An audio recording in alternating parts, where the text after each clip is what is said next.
Remedy Entertainment has been around for a rather long time. The Max Payne series was one of their most popular properties, but the developer has spent the last few years working with Microsoft releasing Alan Wake and Quantum Break for the 360 and the Xbox One. But Control marks the first time the Finnish-based company has released a game for the PlayStation for about 16 years. So a lot is riding on it, so let's see how they did, shall we? Control follows Jessie Faden, a young woman who when she was younger was witness to a paranormal event with her brother. Jessie's brother was taken and she has spent her time ever since looking for him. Her search leads her to the FBC, the Federal Bureau of Control. This place investigates paranormal activities, but as soon as Jessie enters the FBC, she's plunged into the deep end, taking up the role as the director of the company, just as a strange paranormal infection called the Hiss takes control of people, possessing them to kill anyone in sight. It isn't just that, as the FBC houses loads of items of paranormal activity that can do some devastating damage to people, as well as many different experiments going on as well. Then there's also Professor Darlin, who is the FBC's top scientist, whose story is told through some brilliantly acted FMV cutscenes. Anyway, as you go through the game, you'll piece together what actually is going on here, trying to stop the Hiss whilst also trying to find and save Jessie's brother. Control's storytelling is marvellous. It's such a rich sci-fi story that kind of reminds me of something from the X-Files, and the many different characters you meet add to the immersive world Remedy has built. Honestly, I have to say this is one of the most impressive stories of this generation. As for the gameplay now, and Control is no slouch either. Playing as Jessie, you end up using the service weapon, a living, breathing gun that can change weapon type from being a normal handgun to a shotgun to a minigun. Your gun doesn't need ammo, instead it needs a cooldown time instead, which can make these sections waiting for your gun to reload rather tense.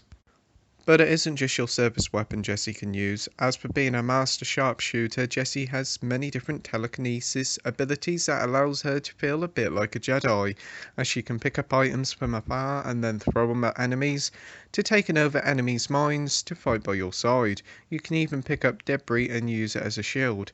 You gain these abilities quite frequently throughout the adventure, and they really do spice up your gameplay and are a blast to pull off.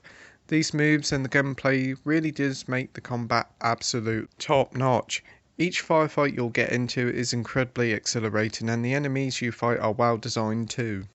Exploration is also a big part of the gameplay as well. Exploring the incredibly well designed Aldous house with its rather stylish design, office blocks and otherworldly areas on one spool, the game is split into several different maps representing different floors of the building, and you're free to explore the Aldous house to your heart's content, and it's a real big joy. There is a sense of Metroidvania here as you gain keycards to gain access to older areas, but there's a few hidden areas to find with either collectibles or materials to find as well.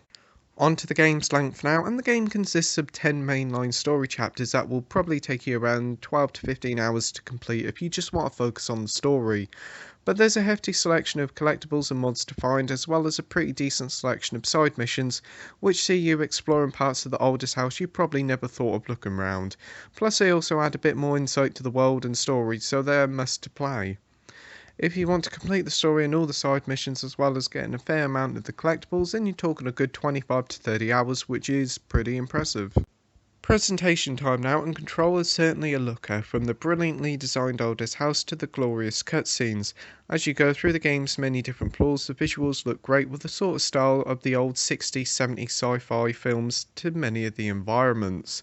Also, the huge amount of detail in the environment should be applauded, as well as nearly everything is destructible. From flying papers to cracked windows and destroyed doors, it's incredibly impressive. But for all that technical wizardry that is here, the game does fall apart when it comes to the frame rate, as it drops in very busy areas, especially later on. Going from a mostly rock solid 30 FPS all the way down to the mid 10s, it is really that bad.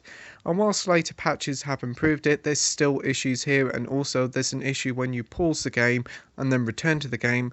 It pauses the screen for a few seconds, which can be very jarring indeed. Conclusion time now, and Control is an absolutely fantastic experience from the opening moments to the ending credits. It's adventure that thrills with its brilliant gunplay and awesome Star Wars like Force abilities.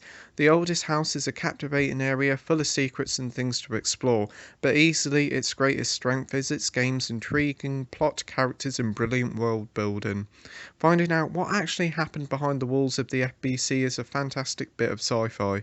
It's just a shame that those technical issues hold it back somewhat. So that's why I'm giving Control a 9 out of 10 with the title of brilliant.